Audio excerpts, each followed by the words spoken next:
Students, welcome to my channel. My name is Shalini. आज हम पढ़ने वाले हैं क्लास 10th का topic acid bases and salt chapter में से बेसिस। इससे पहले की वीडियो में मैं आपको एसिड्स के बारे में पढ़ा चुकी हूँ। एसिड्स की फिजिकल प्रॉपर्टीज, केमिकल प्रॉपर्टीज हम सारे डिस्कस कर चुके हैं।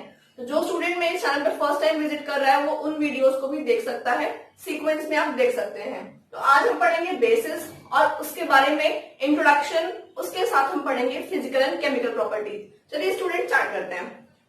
तो स्टूडेंट्स, बेसिस जो है वो एक ऐसे केमिकल्स होते हैं जिनके अंदर OH हाइड्रोक्साइड आयन प्रेजेंट होता है और वो आयन तब रिलीज होता है जब ये वाटर में मिक्स किए जाते हैं। Means when they are dissolved in water they release hydroxide ion. But ये डेफिनेशन तो अर्हेनियस डेफिनेशन है।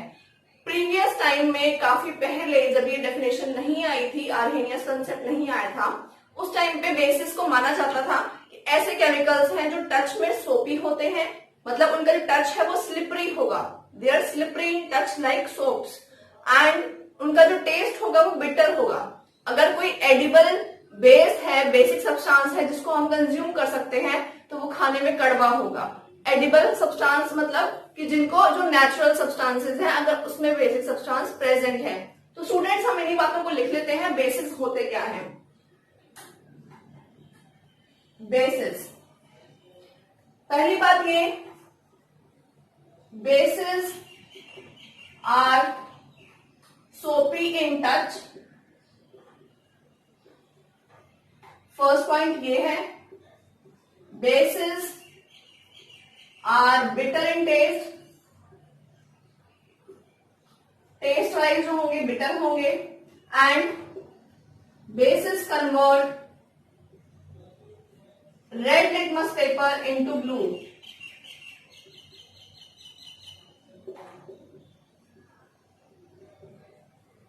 तो स्टूडेंट्स, हमने यहाँ पे 3 पॉइंट पढ़े और तीनों पॉइंट जो है हमें ये बताते हैं कि बेसिस जो है उसका ओल्ड कंसेप्ट क्या था, पहले के टाइम में बेसिस को क्या समझा जाता था। तो फर्स्ट पॉइंट है bases are soapy in touch. Second point, bases are bitter in taste. Third point, bases convert red litmus into blue. तो स्टूडेंट्स, ये कंसेप्ट है हमारा ओल्ड कंसेप्ट। पहले ऐसा माना जाता था, पहले की जो डेफिनेशन है वो एक जनरल डेफिनेशन है, इतनी एप्रोप्रिएट डेफिनेशन नहीं है। तो स्टूडेंट्स, हम आज के टाइम में क्या पढ़ेंगे? आज के टाइम में हम बेसिस की क्या डेफिनेशन लर्न कर सकते हैं, लिख सकते हैं, तो उसको देख लेते हैं। बेसिस की जो प्रेजेंट डेफिनेशन होगी स्टूडेंट्स वो ये होगी, अकॉर्डिंग टू अर्हेनियस कॉन्सेप्ट,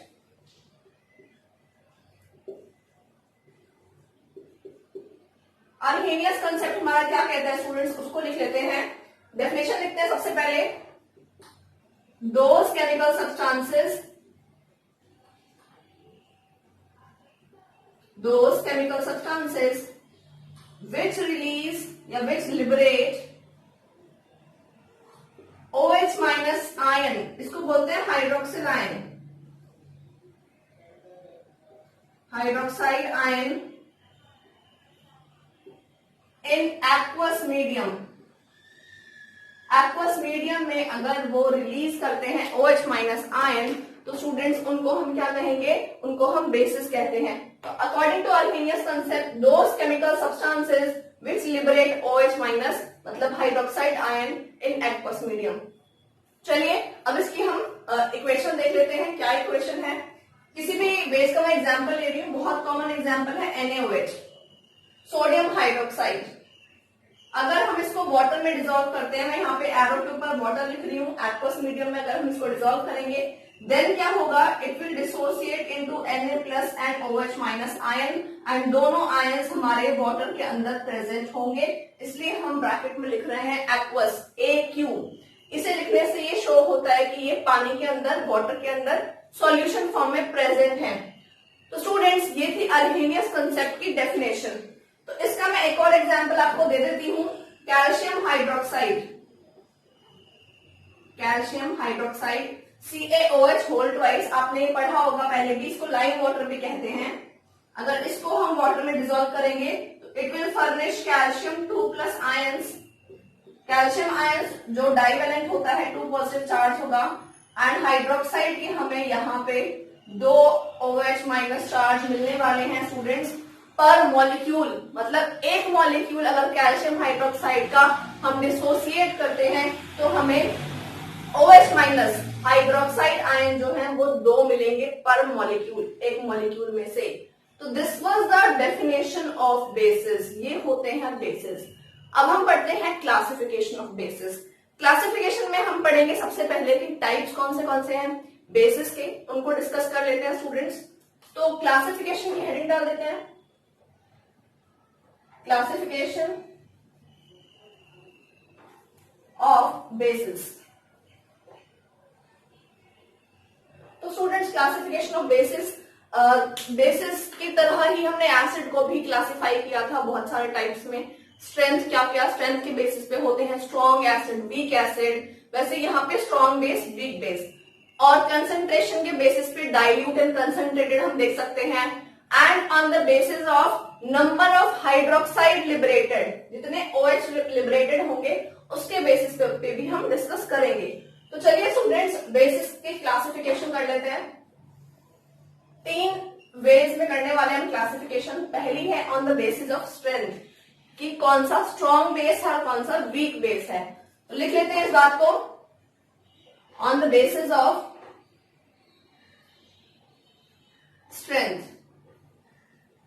स्ट्रेंथ कैसी है हमारे बेस की। सेकेंड पॉइंट हम लिखेंगे on the basis of concentration.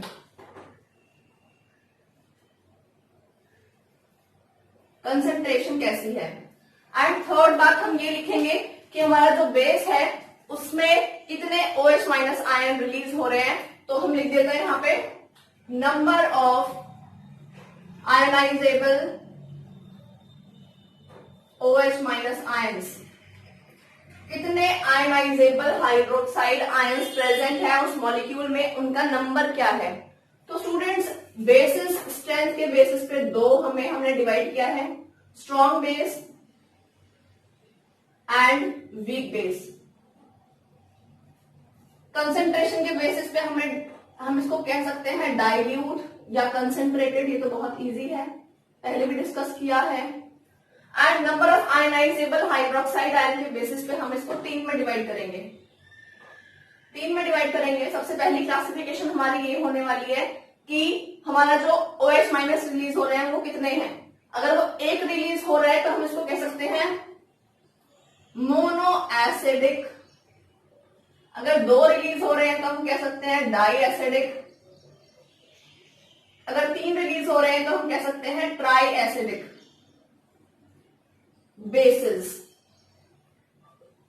तो स्टूडेंट्स अब यहाँ पे आपको डाउट आया हुआ होगा, तो आप ये बोलोगे मैम कि जो एसिड्स होते हैं उनकी बेसिसिटी होती है एंड बेसिस की एसिडिटी होती है। यस बच्चों ऐसा ही होता है। बेसिस जो होते हैं वो जितने OH माइनस रिलीज करेंगे वो उनकी एसिडिटी होगी, एसिडिक वैल्यू होगी, एसिडिक स्ट्रेंथ होगी। तो इसलिए इनके सामने हम लोग टर्म यूज करेंगे मोनो एसिडिक बेस, मतलब कितने वो OH माइनस रिलीज करेगा। तो स्टूडेंट्स हम इसको पढ़ लेते हैं सभी को डिटेल में कि होते क्या है। सबसे पहले चलते हैं स्ट्रॉन्ग बेस की बात करते हैं। तो पहली हेडिंग डाल दीजिए स्ट्रॉन्ग बेस। तो बच्चों स्ट्रॉन्ग बेस क्या होता है। स्ट्रॉन्ग बेस वही होगा स्ट्रॉन्ग एसिड की तरह जो हमने पहले पढ़ा था कि ऐसा केमिकल कंपाउंड जो अगर OH माइनस रिलीज कर रहा है तो कंप्लीटली रिलीज कर दे और जल्दी रिलीज कर दे, उसको हम कहेंगे स्ट्रॉन्ग बेस। और अगर कोई बेस ऐसा है जो कंप्लीटली रिलीज नहीं कर रहा है एंड आयनाइज होने में बहुत टाइम ले रहा है और नहीं कंप्लीट रिलीज कर रहा है तो उसको हम कहेंगे वीक बेस। तो यहाँ पे NaOH जो है वो स्ट्रॉन्ग बेस है and calcium hydroxide is weak base. तो स्टूडेंट्स इसकी डेफिनेशन लिख लेते हैं। सबसे पहले स्ट्रॉन्ग बेस की डेफिनेशन लिखेंगे हम लोग, those bases which do not ionize या which do not dissociate या which स्ट्रॉन्ग की बात कर रहे हैं ना हम लोग यहाँ पे, which dissociate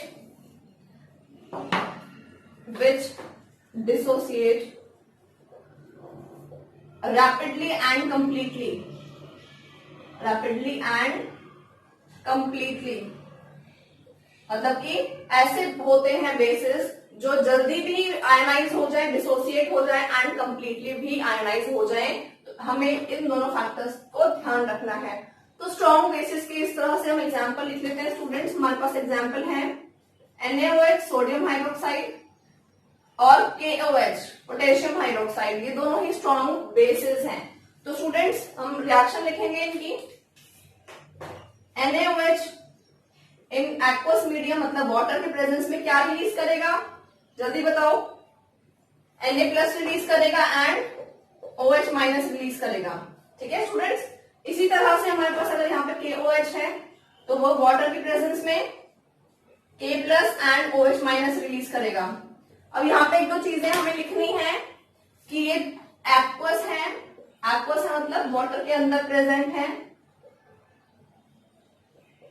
ठीक है, और कंप्लीटली आयनाइज हो रहे हैं, कंप्लीटली रिलीज हो रहे हैं, तो इनको हम बोलेंगे स्ट्रॉन्ग बेसिस। तो चलिए स्टूडेंट्स आगे पढ़ लेते हैं, हम लोग वीक बेसिस की बात कर लेते हैं। वीक क्या होंगे? तो बच्चों वीक बेसिस वही होंगे जो कंप्लीटली डिसोसिएट नहीं होंगे और रैपिडली भी डिसोसिएट नहीं होंगे। किसी और फैक्टर से हम उनको डिसोसिएट जल्दी करवा सकते हैं, but actually they are weak bases. तो चलिए स्टूडेंट्स लिख लेते हैं नंबर 2 टाइप वीक बेस। तो लिख लीजिए, सेम डेफिनेशन कॉपी कर लीजिए। Those basis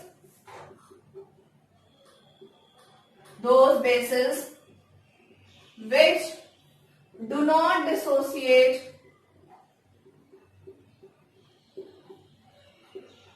rapidly and completely, जो क्या करते हैं, कंप्लीटली एंड रैपिडली डिसोसिएट नहीं करते हैं। एग्जाम्पल यहां पे हम लिख सकते हैं मैग्नीशियम हाइड्रोक्साइड या कैल्शियम हाइड्रोक्साइड या अमोनियम हाइड्रोक्साइड, ये सब वीक होते हैं, ये सब वीक हमारे बेसिस हैं। तो ये रैपिडली भी डिसोसिएट नहीं होंगे, कंप्लीटली भी डिसोसिएट नहीं होंगे स्टूडेंट्स। तो चलिए इनकी रिएक्शन लिखते हैं कि ये किस तरह से डिसोसिएट होंगे। MgOH होल ट्वाइस, सोचो कितने OH रिलीज करने वाला है वाटर में, जल्दी सोचो। हाँ जी राइट, आपने सही सोचा है कि ये 2 रिलीज करने वाला है, बिकॉज इसके फॉर्मूले में क्लियरली विजिबल है कि ये 2 OH जो है रिलीज करेगा। तो स्टूडेंट्स हम लिख लेते हैं इसको Mg2 positive plus OH negative. 2 हम 2 इसलिए लिख रहे हैं क्योंकि 2 आयंस बनेंगे अलग अलग। ठीक है स्टूडेंट्स, इसी तरह से अमोनियम हाइड्रोक्साइड है, ammonium ion is H4+ and OH-। चलिए इसको लिख लेते हैं, ये भी एक्वस होंगे, वाटर में प्रेजेंट होंगे, लाइक दिस।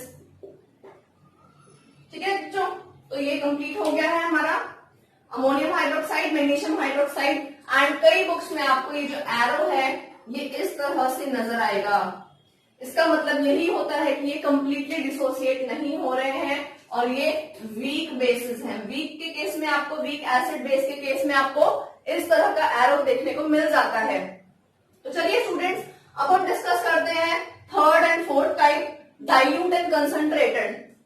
तो बच्चों डाइल्यूट का मतलब होता है पानी की क्वांटिटी ज्यादा है एज कंपेयर टू और केमिकल, एंड कंसंट्रेटेड मतलब होता है पानी की क्वांटिटी कम है। तो लिख लेते हैं हम इसको भी। Come to number 3rd dilute. Dilute solution क्या होगा? डाइल्यूट बेस, इसका मतलब होगा water quantity high and base quantity लो।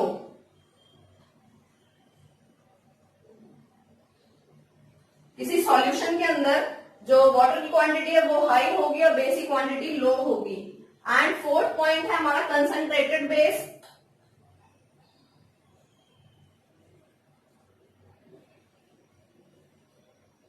तो इसमें बच्चों वाटर की हमारी क्वांटिटी जो होने वाली है वो कम होगी, वाटर क्वांटिटी होगी लेस एंड बेस क्वांटिटी होगी हाई।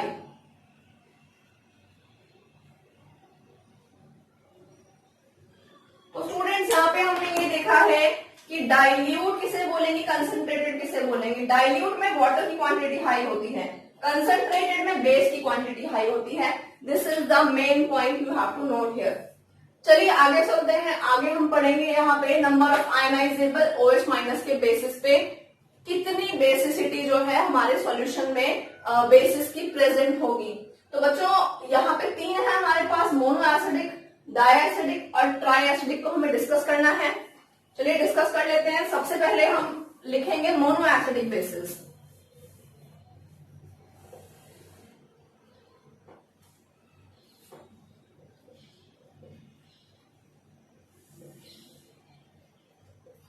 तो स्टूडेंट मोनो एसिडिक बेसिस क्या होते हैं? वो बेसिस जो हमें एक OH माइनस आयन रिलीज करें पर मॉलिक्यूल इन वाटर।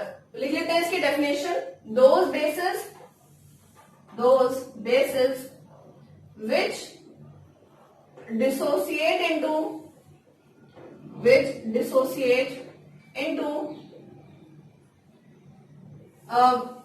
या फिर हम लिख सकते हैं which रिलीज लिख सकते हैं, वो ज्यादा बेटर रहेगा। which release 1 OH minus ion per molecule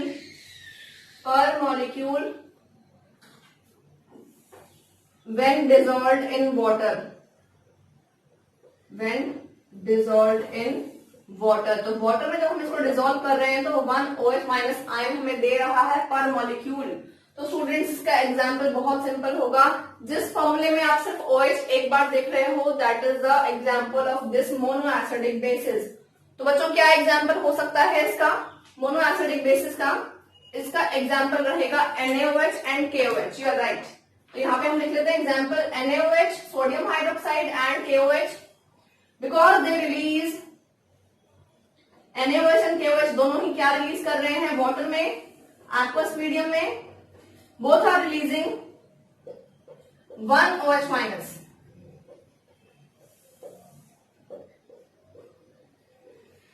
OH minus release कर रहे हैं।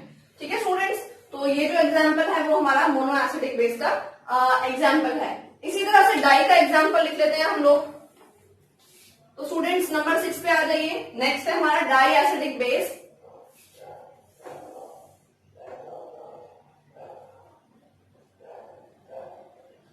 डाई एसिडिक बेस में सिंपली हमारी जो डेफिनेशन है वो क्लियरली कह रही है, या नेम जो है वो क्लियरली डिफाइन कर रहा है, स्टेट कर रहा है कि यहाँ पे जो डाई वर्ड है वो आएगा। तो लिख लेते हैं इसको।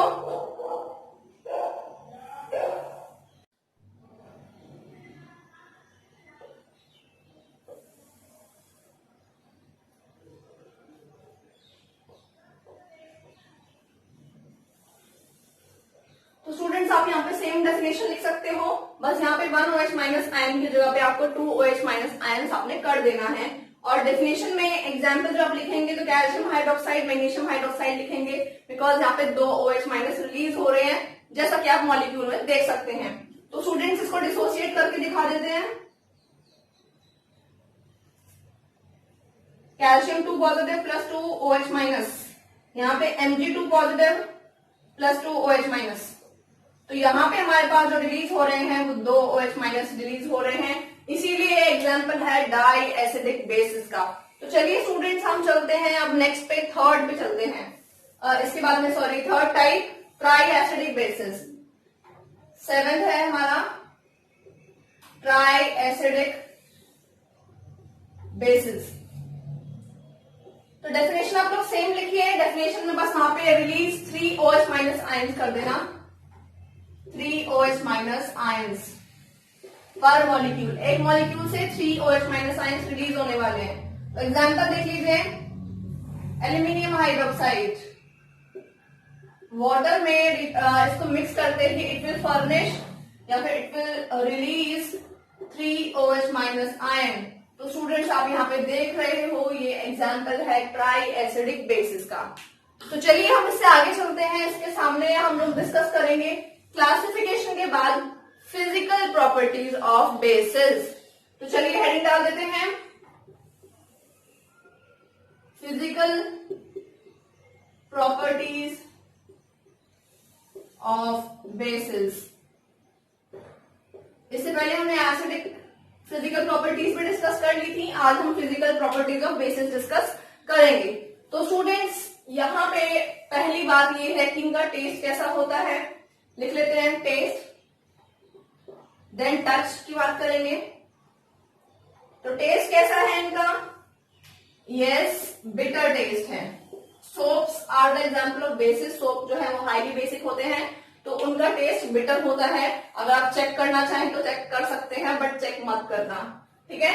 नेक्स्ट है टच, टच पर चलते हैं। टच कैसा है इनका, सोपी, सोपी टच है। इसके अलावा एक और चीज, अगर हमारे बेसिस बहुत कंसंट्रेटेड है, लाइक सोडियम हाइड्रोक्साइड बहुत सॉरी बहुत स्ट्रॉन्ग बेस है एंड साथ में ही वो जो है सोपी भी है, अगर वो कंसंट्रेटेड है तो अगर आपके स्किन पे वो टच हो जाता है तो वो भी बर्न कॉज कर सकता है।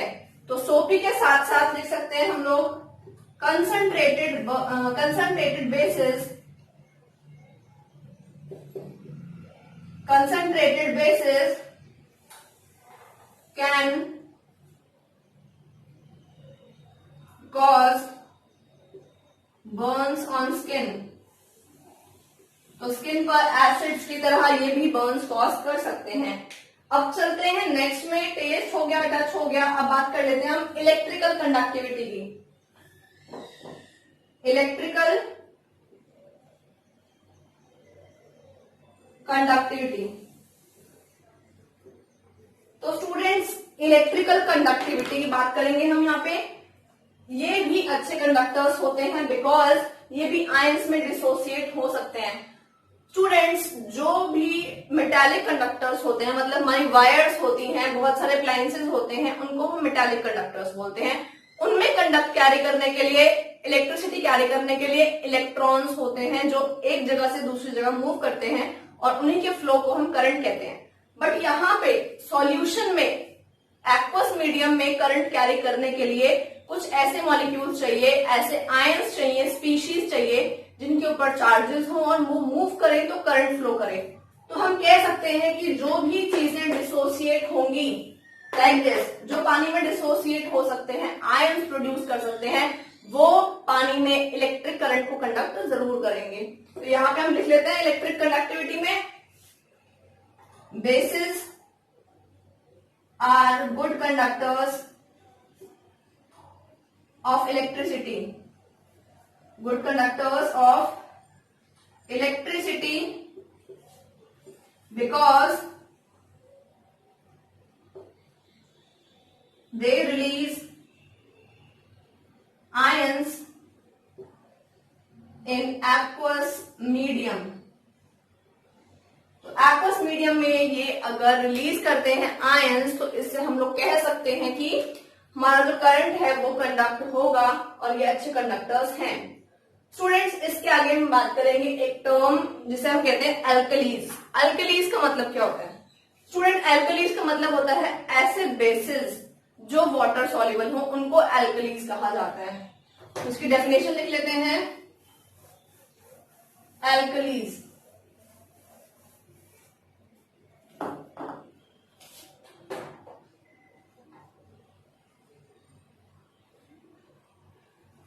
तो एल्कलीज क्या होता है?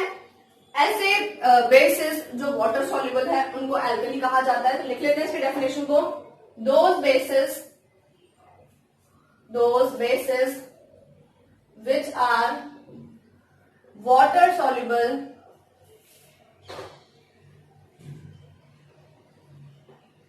are termed as alkalis।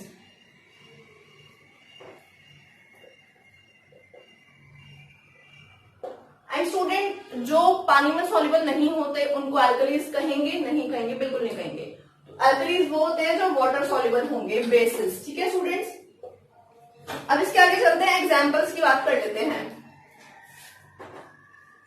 Example हमारे पास बहुत सारे हैं जो सॉल्युबल होंगे। तो एल्कलीज के एग्जाम्पल हैं NaOH, KOH, ये पानी में सॉल्युबल हो जाते हैं अच्छे से। और जो कैल्शियम हाइड्रोक्साइड है, एंड जो डिसॉल्व नहीं होते पानी में उनकी हम बात कर लेते हैं, इनसॉल्युबल की बात कर लेते हैं। इनसॉल्युबल का एग्जांपल लिखिए, कॉपर हाइड्रोक्साइड। कॉपर हाइड्रोक्साइड जो है वो इनसॉल्युबल है वाटर में, वो अल्कली नहीं है। तो स्टूडेंट्स ये हमने पढ़े कुछ फिजिकल प्रॉपर्टी। तो स्टूडेंट्स अब हम डिस्कस करते हैं केमिकल प्रॉपर्टीज ऑफ बेसिस। इससे पहले हमने फिजिकल प्रॉपर्टीज को अच्छे से डिस्कस कर लिया है। तो केमिकल प्रॉपर्टीज में हम बात करेंगे इसकी रिएक्शंस की, कि किस तरह से बेसिस की रिएक्शन होती है। तो चलिए स्टूडेंट्स, बेसिस की रिएक्शन डिस्कस करने के लिए मैं पहले हल्का सा फ्लो चार्ट बना लेती हूँ, जैसे मैंने एसिड्स के केस में बनवाया था। तो बेसिस की रिएक्शन हम 3 चीजों से करवाने वाले हैं। सबसे पहले बेसिस की रिएक्शन कराएंगे हम मेटल के साथ, फिर हम बेसिस की रिएक्शन कराएंगे एसिड के साथ, और उसके बाद हम रिएक्शन कराएंगे एसिड ऑक्साइड के साथ। एसिडिक ऑक्साइड कह सकते हैं, जिसको हम नॉन मेटल ऑक्साइड भी कह सकते हैं। एसिडिक ऑक्साइड्स या फिर नॉन मेटल के ऑक्साइड्स, इनके साथ में जब बेसिस की रिएक्शन होंगी तो क्या प्रोडक्ट बनेगा, वही हमें यहाँ पे डिस्कस करना है। तो स्टूडेंट्स, बेसिस जब रिएक्ट करते हैं मेटल के साथ तो एसिड की तरह ही सेम रिएक्शन होता है, सॉल्ट बनेगा एंड हाइड्रोजन गैस फॉर्म होगी। तो salt plus hydrogen gas, this is the product of bases reaction with metal. Next reaction है बेसिस रिएक्शन विद एसिड। तो आप अच्छे से जानते हो, सबको पता होगा, acid plus bases, salt plus water, neutralisation reaction. Neutralisation reaction आगे डिस्कस करते हैं नॉन मेटल ऑक्साइड्स या एसिडिक ऑक्साइड्स। तो स्टूडेंट्स, एसिडिक ऑक्साइड्स होते हैं नॉन मेटल के ऑक्साइड, मतलब जो नॉन मेटल होता है उसके अगर ऑक्साइड्स की आप बात करोगे तो वो नेचर में एसिडिक होते हैं, और एसिड की रिएक्शन बेसिस के साथ सेम प्रोडक्ट देगी। तो ये भी सॉल्ट प्लस वाटर फॉर्म करने वाले हैं। तो ये जो दोनों रिएक्शन है आपकी, ये both reaction are neutralisation reaction. तो इसमें आपको कोई भी डाउट नहीं होना चाहिए, इसे हम कहते हैं बेसिस की केमिकल प्रॉपर्टीज। तो चलिए इन सभी रिएक्शन के एग्जांपल देख लेते हैं। सबसे पहले हम रिएक्शन करेंगे बेसिस और मेटल्स के साथ। First, base plus metal gives salt plus hydrogen gas. इसी चीज को प्रूव करते हैं। तो बच्चों, हमारे पास बेस का एग्जांपल ले लेते हैं, NaOH ले लेंगे, और मेटल का एग्जांपल लेंगे, जिंक लेंगे, एंड इनकी रिएक्शन होगी NaOH will be aqueous, zinc will be in solid form. Zinc के ग्रैनुल्स होते हैं, इनकी रिएक्शन कराएंगे जब हम, तो क्या बनेगा आप खुद सोच सकते हैं, एक सॉल्ट बनेगा और हाइड्रोजन गैस रिलीज होने वाली है। तो स्टूडेंट्स, H2 रिलीज होगा, तो मुझे यहाँ पे इसको पहले ही 2 करना पड़ेगा, बिकॉज मुझे पता है वहां पे H2 रिलीज करना है। तो अब जो बचा हुआ है उसको एज सॉल्ट लिख लेते हैं। तो सॉल्ट हमारा बनेगा Na2ZnO2, इसको बोलते हैं सोडियम जिंकेट। ये एक सॉल्ट है, this is the example of base, this is metal, this is salt and this is hydrogen gas. तो इसका नाम क्या है, सोडियम जिंकेट। ये जो बच्चों टर्म है, ये जो आपका फॉर्मूला है, ये आपको याद रखना है। ये रिएक्शन एग्जाम में आ जाती है, बहुत कॉमन एग्जाम्पल है ये, और आपके एनसीईआरटी का क्वेश्चन है।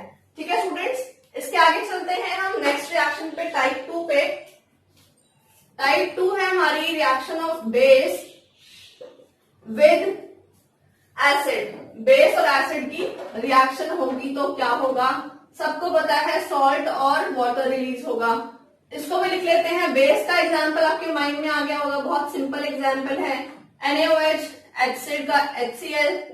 रिएक्शन होगी तो वाटर रिलीज होगा, बाकी बची हुई चीजें हमारे लिए सॉल्ट हो जाएंगी, NaCl का सॉल्ट। क्लियर है स्टूडेंट्स, यहां तक आपको बहुत इजी है। थर्ड पे चलते।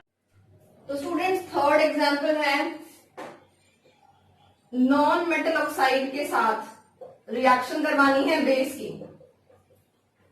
तो बेस का एग्जांपल भी लेंगे और यहाँ पे बनेगा क्या, सॉल्ट बनेगा, वाटर बनेगा। तो इसी का एग्जांपल लिख लेते हैं, non metal oxide, carbon is a non metal, उसका ऑक्साइड नॉन मेटल ऑक्साइड, ये एसिडिक नेचर का होता है CO2, इसकी रिएक्शन बेस के साथ करवाएंगे, कैल्शियम हाइड्रोक्साइड के साथ हम करवाते हैं, CaOH होल ट्वाइस के साथ। तो स्टूडेंट्स यहाँ बनेगा क्या, ये रिएक्शन हमने पहले भी पढ़ी है चैप्टर 1 में। ये रिएक्शन क्या है, लाइम वाटर में CO2 पास करने वाली रिएक्शन है। This is lime water, this is CO2। क्या होगा जल्दी बताओ, क्या कलर आने वाला है? What is the observation? यहाँ पे ऑब्जर्वेशन होगी lime water turns milky, correct. तो ये हो जाएगा CaCO3 कैल्शियम कार्बोनेट और साथ में वाटर रिलीज होगा। This calcium carbonate is salt here and ये होता है व्हाइट कलर का, जिसकी वजह से जो आपका सॉल्यूशन है वो हो जाएगा मिल्की। तो ये था हमारा केमिकल प्रॉपर्टीज। बेसिकली 3 ही रिएक्शन हमें पढ़नी थी इस वाले पार्ट में, वो हमने डिस्कस कर ली हैं। इसके आगे हम डिस्कस करते हैं कि क्या बेसिस इलेक्ट्रिक करंट कंडक्ट करते हैं, जैसे कि हमने ये पढ़ा था एसिडिक के केस में। हाँ जी, कंडक्ट करेंगे। जो भी कंपाउंड OH माइनस रिलीज करेगा वाटर में, फर्निश करेगा, लिबरेट करेगा, वो कंडक्ट करेगा। इसके आगे एक छोटा सा पार्ट और पढ़ लेते हैं। वो पार्ट ये है कि ये लास्ट टॉपिक है, इसके बाद आपका एसिड और बेसिस वाला पार्ट खत्म हो जाएगा। इसके बाद पीएच पे डिस्कस करेंगे हम लोग। तो स्टूडेंट्स अब हमें डिस्कस करना है कि अगर हम एसिड और बेस को डाइल्यूट करना चाहते हैं, what is the procedure, correct procedure? Procedure for dilution of acid और बेस। अगर एसिड और बेस को हम डाइल्यूट करना चाहते हैं तो what is the correct method? क्या करेक्ट मेथड होगा? तो 2 तरीके हैं हमारे पास। एक तरीका ये है कि हमारे पास एक बीकर में ऑलरेडी प्रेजेंट है एसिड और बेस, एसिड या बेस प्रेजेंट है, इसमें से आप ऊपर से डाल रहे हो वाटर। एक तरीका ये है। दूसरा तरीका क्या है, this is A and this is type B. दूसरे तरीके में आप क्या कर रहे हो, वाटर है आपके पास और आप ऊपर से ड्रॉप बाय ड्रॉप ऐड कर रहे हो एसिड या बेस को, और फिर उसको यहाँ पे स्टरिंग रॉड है हमारे पास, उसको स्टर कर रहे हो। ठीक है, 2 तरीके हैं स्टूडेंट्स। इसको रेड से शो कर देती हूँ ताकि आपको पता लगे एसिड या बेस है जो हार्मफुल होता है। अब 2 चीजें हैं स्टूडेंट्स, आप देख सकते हैं। अगर हम करते हैं एसिड बेस लिया है हमने बीकर में, उसमें हम वाटर ऐड कर रहे हैं, तो होगा क्या, एसिड बहुत सारा है या बेस बहुत सारा है, उसमें वाटर ऐड कर रहे हो आप, ड्रॉप बाय ड्रॉप भी ऐड करो या तेज भी ड्रॉप कर रहे हो, ऐड कर रहे हो, तो because of large quantity of acid coming in contact with water, वो स्प्लैश आउट हो सकता है, वहां हीट रिलीज हो सकती है, और हीट रिलीज होने की वजह से लोकल एरिया में, उस पर्टिकुलर एरिया में इतनी हीट हो जाएगी कि ये जो हमारा बीकर है जो ग्लास का होता है, ये ब्रेक भी कर सकता है, इसमें जो है क्रैक्स भी आ सकते हैं, और अगर वो स्प्लैश आउट हो सकता है तो हमारे फेस पे भी आके लग सकता है, हमारी स्किन को बर्न कर सकता है। और जब इस तरह की रिएक्शन होती है एक्सोथर्मिक, तो स्टूडेंट्स वहां पे फ्यूम्स भी रिलीज होते हैं, धुआं भी निकलता है। तो अगर हम लोग वहां पे ऐसे ही खड़े हैं और हमने वो फ्यूम्स भी इनहेल कर ली, तो हमारे लिए वो हार्मफुल हो सकती है, हमारे लिए चोकिंग हो सकती है, थोड़े टाइम के लिए हमें ब्रीदिंग में प्रॉब्लम फील हो सकती है, बिकॉज एसिड का ही धुआं है, तो एसिडिक हो सकता है, जो हमारे अंदर जाके हमारे नर्वस सिस्टम को या फिर हमारे ब्रीदिंग सिस्टम को अफेक्ट कर सकता है। तो हमें ऐसी डेंजरस सिचुएशन क्रिएट नहीं करनी चाहिए। तो जो ए मेथड है, दिस इज कंप्लीटली रॉन्ग। हमें एसिड बेस में वाटर की एडिशन कभी नहीं करनी चाहिए, this is wrong, this method is correct. Water लीजिए, उसमें 1-2 ड्रॉप एसिड या बेस की डालेंगे और साथ साथ स्टर करेंगे, तो इतना हीट रिलीज नहीं होगा, क्योंकि वाटर ज्यादा है और 1 या 2 ड्रॉप एसिड के या बेसिस के आने से इतना हार्म नहीं होने वाला है। और साथ में आप स्टर कर रहे हो, स्टरिंग रॉड आपने ली है, अब कॉन्स्टेंटली स्टर कर रहे हो, तो इससे लॉस नहीं होगा, दिस इज नॉट हार्मफुल। तो स्टूडेंट्स करेक्ट वे लिख लेते हैं। ए में क्या होगा, ए में exothermic reaction can produce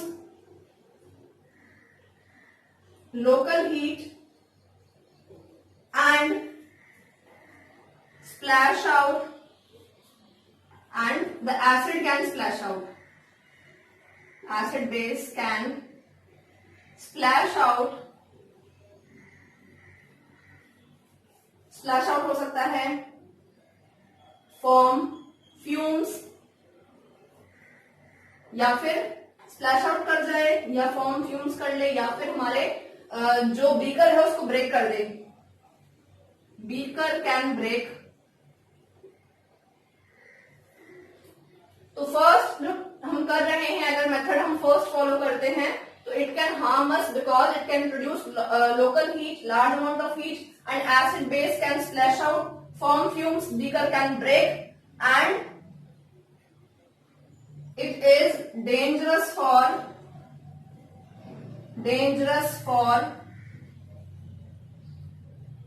experiment doing person. What is the B part? What is the next correct way? Correct way को लिख लेते हैं। correct way है we should add drop by drop acid or base to water with constant stirring.